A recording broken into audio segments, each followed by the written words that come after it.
lobby. Let's all go to the lobby, lobby. Let's all go to the lobby to get ourselves a treat. Hello, horror hounds, and welcome to Now Slaying, an It's SLEIGH's podcast production where we break down the latest and greatest in the world of horror. I'm your not-so-humble host, Colton. I'm Rowan. And today on the show, we're going to be reviewing Christmas Bloody Christmas, which was released December 9th, 2022, in limited release in movie theaters and streaming on Shudder. And let's kick things off this episode the way we usually do, with me asking Rowan. Were you excited about or anticipating this movie? I'm always interested. Piques my interest when there's a Christmas horror movie about, because I feel like this is, one of this and Valentine's. There's just not a lot of them, a lot of good ones. So you always have that hope that this is going to be like a great one. And I saw the trailer. I was really interested in this, and it seemed like the pre-reception, people more important than myself that would get to see this early in screeners seemed to like generally like have some okay things to say about it. So, 80s Christmas, killer Santas, I'm cool. What about you, Colton? Yeah, this one was not on my radar at all, other than you kind of shaming me for not knowing about it. Rowan was like, it's been out for weeks. Why haven't we done it for Now Slaying? As we're recording this, it's December 18th, so it's been out for 9 days. 9 days, man. It's like weeks of my life. Don't get me wrong. Usually, this would have been something we would have reviewed day of as soon as it came out. But as listeners to the main show know, I'm incredibly busy nowadays. I did just wrap up work for at least a few weeks, so we have a little bit more time for me to settle down and check things out like this. And I wasn't anticipating this. I have seen what you said. It does have good press. People did enjoy it. And I actually watched this at work a couple of nights ago. I had a particularly slow day in the studio. It was like 2 a.m. And I said, what the hell? Let's throw this bad boy on. And I'm glad I did. But maybe before I say too much or get into the actual review, I think it's time we throw it over to the trailer. The U.S. Defense Department has spent over $1 trillion on the most cutting-edge robot technology. Introducing RoboSanta Plus for the upcoming holiday season. What are you going to do this fine Christmas Eve? I was potentially going to go meet up with a dude. I've blown him off twice already, so. Come on, get a drink with your old pal, Robbie. What's up with you two? Just grabbing a drink. I talk her out of some Tinder trash. You didn't talk me out of anything. To Christmas! Bah humbug. Ho, ho, ho! Merry Christmas! New animatronic state-of-the-art Santa Claus, featured at our own TW Bonkers, is now the subject of an international recall.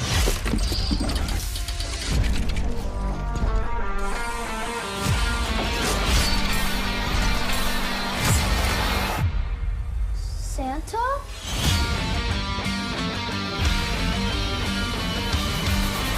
Oh! What? This guy killed the kid next door! Oh,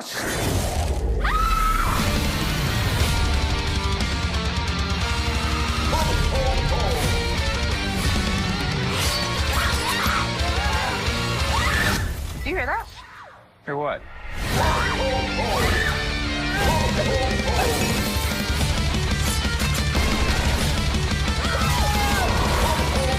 You need to give me a gun.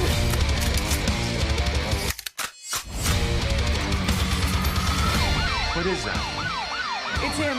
oh, Santa Claus? Yeah, it's fucking Santa Claus. Claus!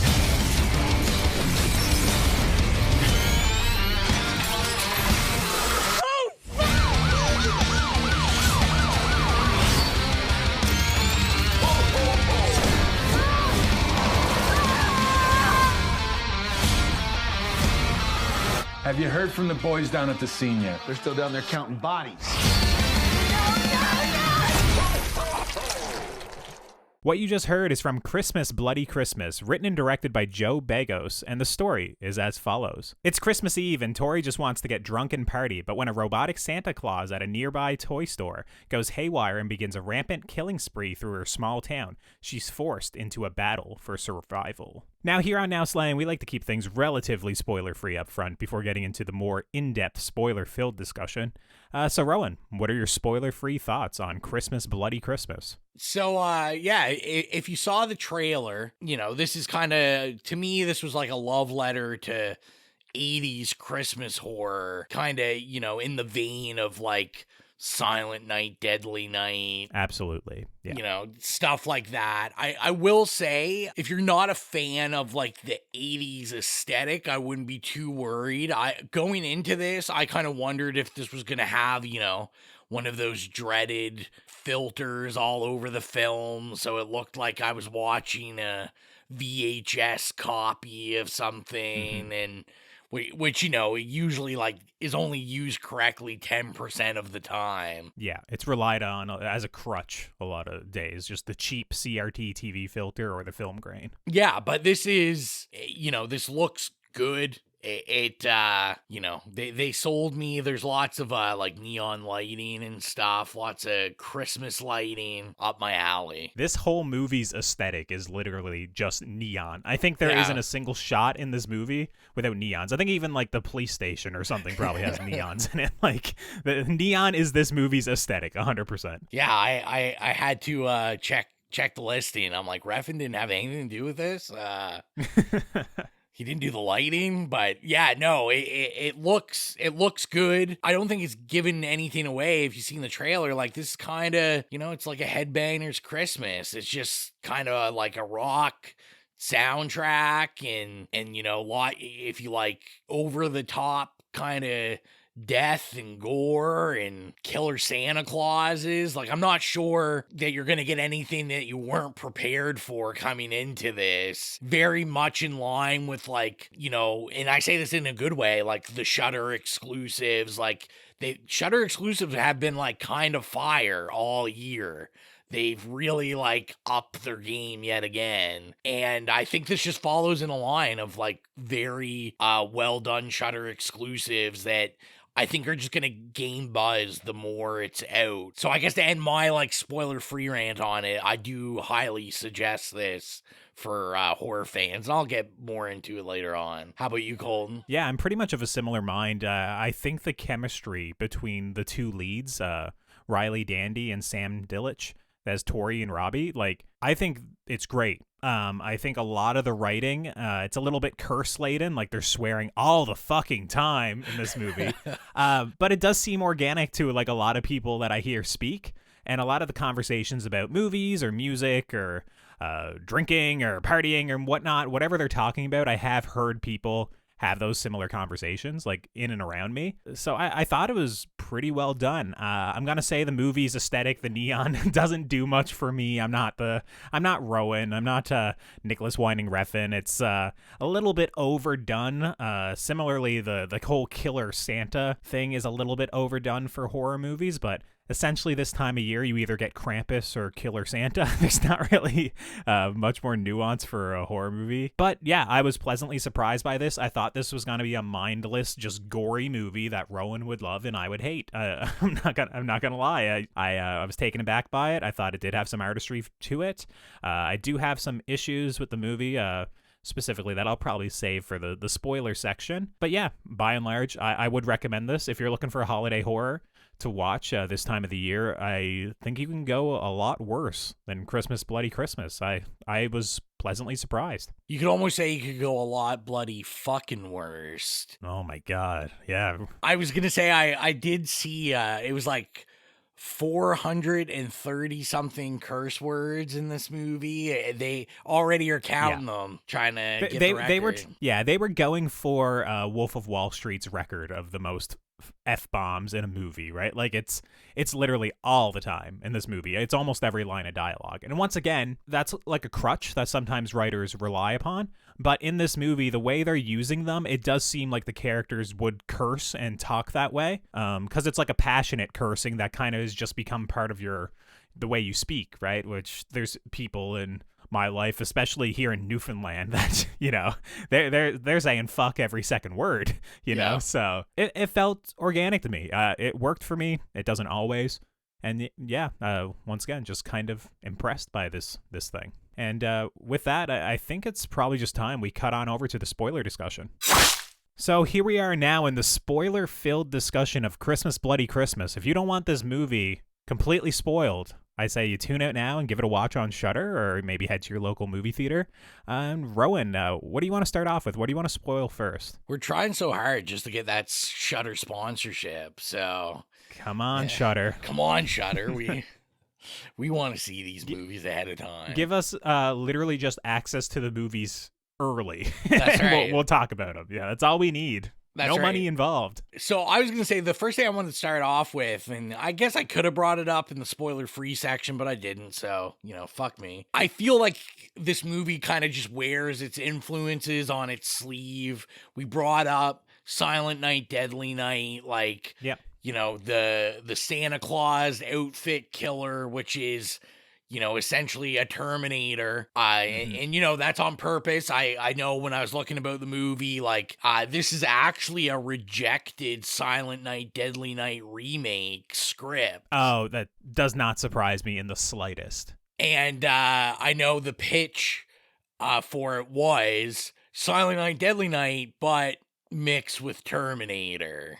And they said, no, that's not how we like our Silent Night, Deadly Nights, but thank you. So they made this movie, and also heavy, I felt a heavy Rob Zombie influence, not just in the curse languages, but just kind of the gore, the style, I guess maybe that connective tissue of the metal and the rock. And, yeah.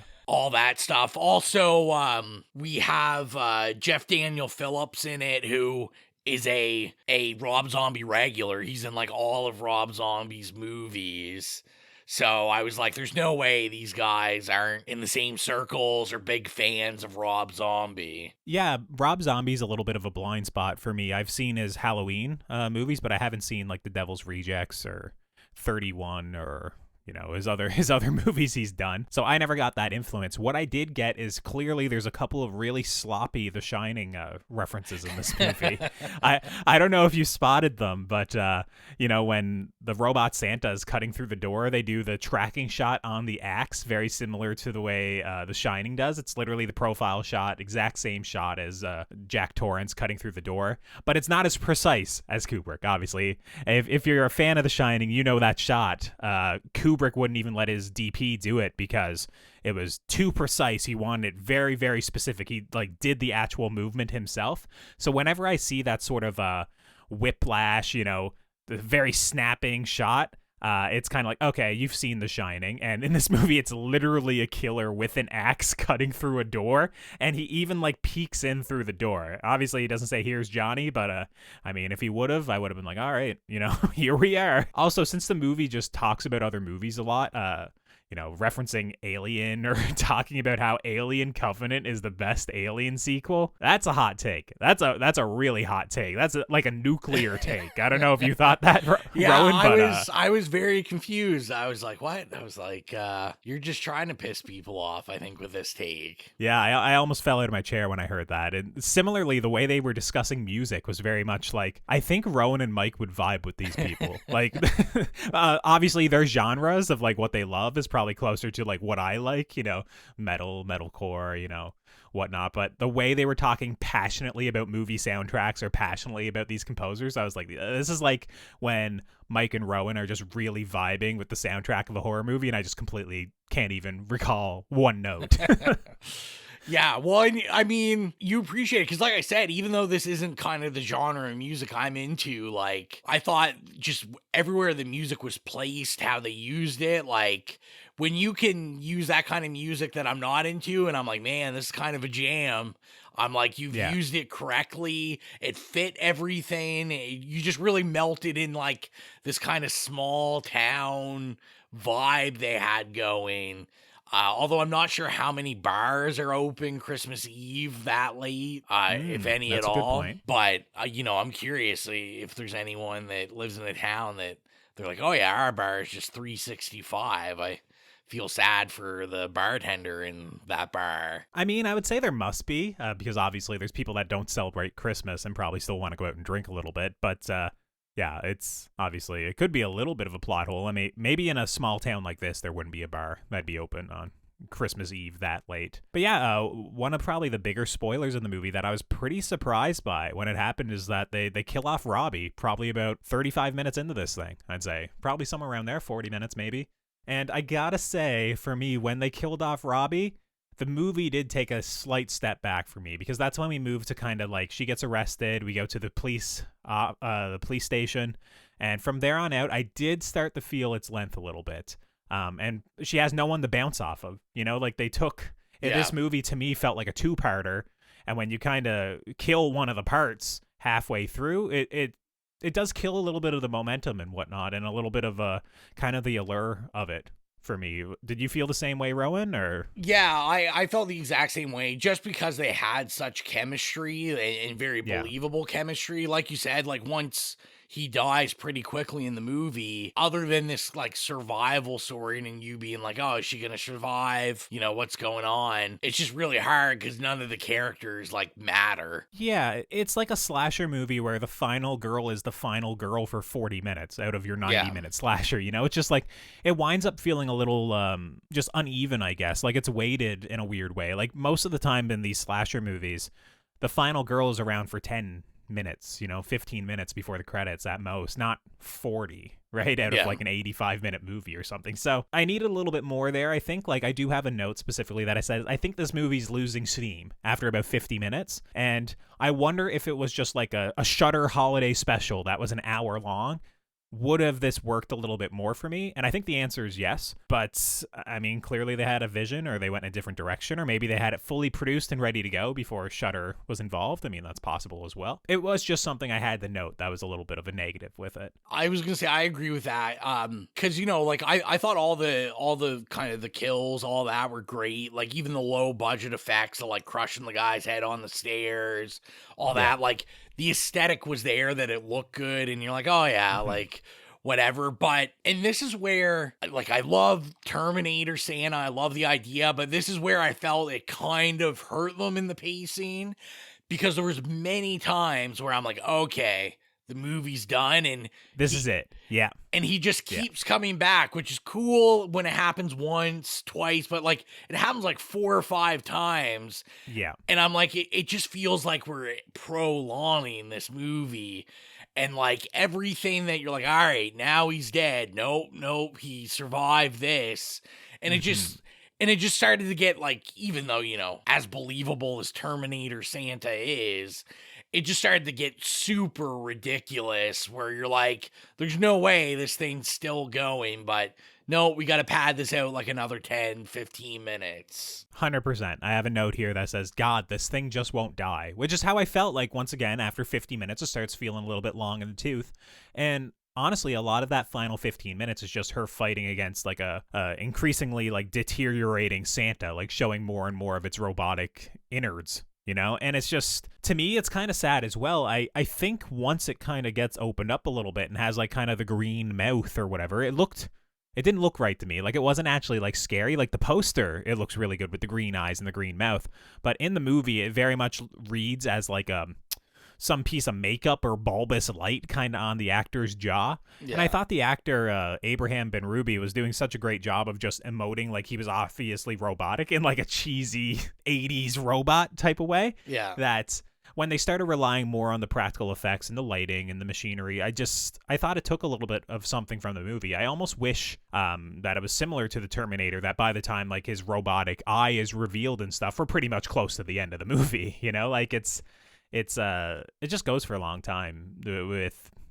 It just felt very one note, and I felt it's only an 90-minute movie, and I just felt the length, and that's not a good thing in like a slasher, a fun holiday slasher like this. Yeah, well, and I mean, especially where like this has a good amount of kills in it. Like it's not that there's just like 1 or 2 kills. Like this Santa's killing everybody. You know, I just felt like, and there was also parts that I felt like maybe they could have like brought it out more. Like I thought the first kill was kind of lackluster, where like you have the couple that are doing it in the toy store, which I did love, because I'm like, this was really giving me Rob Zombie vibes. I'm like, it's super raunchy for no reason, all this stuff. But I was like, then the guy just gets an axe in the back, and then we're chasing the girl around screaming. But like, I was like, there's so much more we could have done with this, like, which, I guess, if you like your axe kills, you're getting lots of axe kills in this. Yeah, sometimes they do lean into the strength of him as well, but it's not so much a lot of the times in the kill. They do very much rely on the axe, right? Like,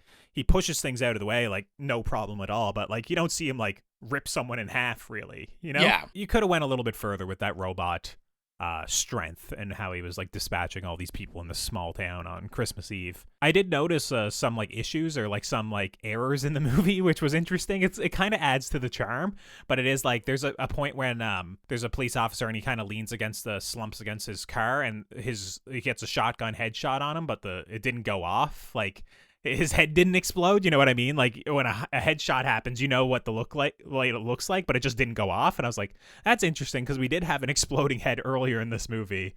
I noticed that. And also, when she's hopping in the car, in Robbie's car, she goes, "No wonder you don't get fucking laid." And then she like moves a couple more bottles, and then she goes, "No wonder you don't get fucking laid." And I was like, clearly this was like such a good long take of them getting into the car. She didn't remember when she was supposed to say her line, and like he didn't react, and she said it a second time. And I was like, that's weird that they kept both takes of that line, because it's literally not broken up at all. It's like a 5-second gap between them. And it was kind of like, this was such an involved shot and was so long that we're gonna let it ride. Most people aren't gonna notice or care, right? So it was just, there was some funny stuff like that was like, it added a little bit of charm to the movie. Obviously, this is a lower budget thing. Well, it's maybe lower budget isn't fair, because there actually is like a lot of explosions and a lot of action and a lot of probably more expensive effects in this movie, but I mean, just like, it's still an indie movie, right? And they do rely on a lot of long takes and whatnot at points in the movie. So to me, like, the main takeaway out of the whole film is like, I really liked Riley Dandy as Tori. Like, yep, she's excellent.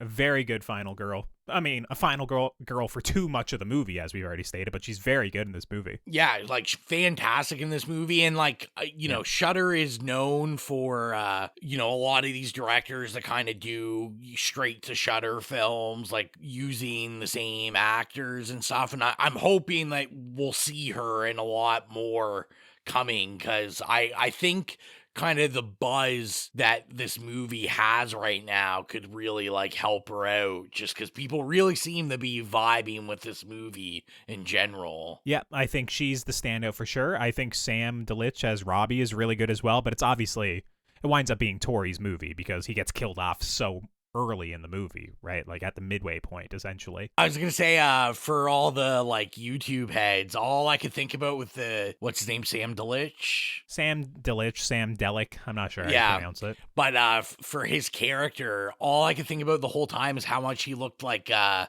Curtis Connor from YouTube. No, I'm not familiar with Curtis Connor. Oh, he's like he has like a couple million subscribers, but he's okay. He does like funny, makes fun of people on TikTok and stuff, and he's a comedian from Ontario, but he literally looks like this guy.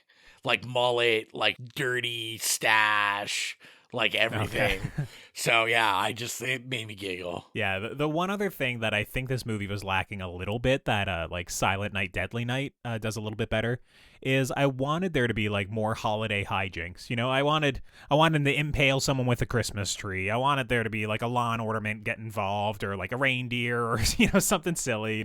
Oh, he throws someone down the chimney. Like I wanted there to be a little bit more just holiday kills, theme stuff. Obviously you get a lot of that in Silent Night, Deadly Night, but I was missing it a little bit here. I wanted to see that in there, especially when you do have like essentially a super powered killer, right? You can do really funny stuff with that, right? Yeah. You could literally stuff someone down a chimney, because he's just destroy the chimney as he's throwing them down or throwing them up the chimney, right? There's kind of like some things where I would have liked it to be taken a little bit further and kind of use the holiday aesthetic a little bit more other than just for the neon lighting or the greens and the reds, Yeah, I 100% agree with that. Like, they just had so much room. Like I said, like there's a lot of like axe kills, a lot of gun kills, like where with those, like you said, just, shove a candy cane up someone's ass, like do something that you're like, Yeah. oh yeah. I will say one thing a positive I did like is I thought the commercials at the beginning, they worked for me. I was a fan of them, but I like them as well. I Yeah. did like the fact that we were able to get all that exposition in the one commercial about like what the Santa is, so that we literally never have to really deal with it in the movie. So I don't just ever like have to care. Consumer grade repurposed military weaponry. I was like, yeah, that's like perfect for a dumb 80s plot. Like it works perfectly. It happens all the time. I'm sure your Furbies at some point will all come alive and kill you. Oh yeah. I also thought that the dunking on Blumhouse was pretty funny at one point in the movie where someone references Black Christmas and they go like, "Oh, is that a Blumhouse joint?" I was like, "Oh God, it hurts my soul," but also, that was fun. Yeah, I did laugh at that one.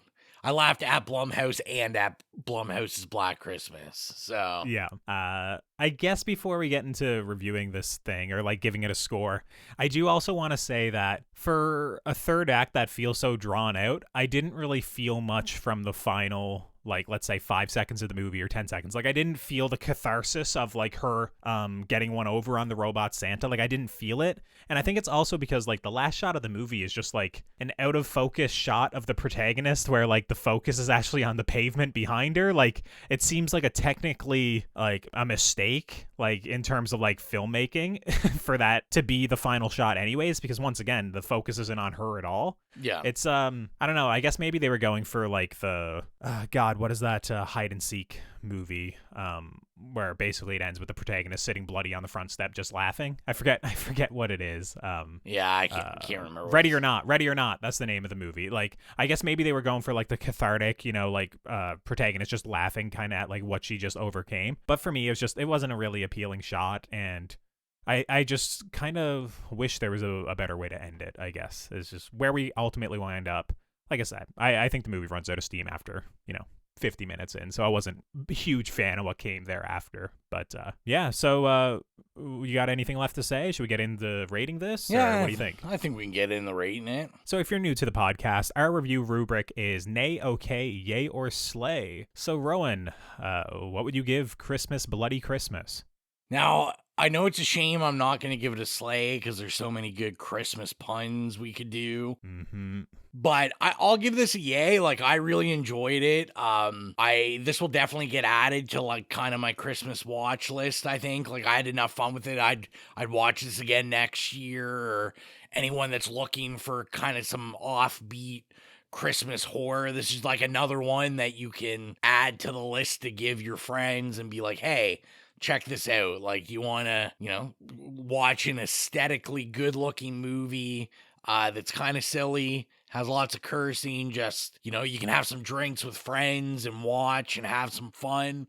I think this is exactly the kind of Christmas movie we need more of. So yeah, I'm super impressed, and like now I'm very interested in, what like this director will do next. Like, I am interested to see as they, refine their art and all that kind of stuff, what else they could bring us, because this is super competent, and I think, with a little bit more money, they could probably do just even better stuff and have some great ideas. What would you rate it, Colton? Yeah, I'm in the same boat. Like, even though I mentioned that it runs out of steam after 50 minutes, that I wish there was a little bit more creativity in the kills and whatnot, a little bit more holiday cheer, a little bit more holiday killing.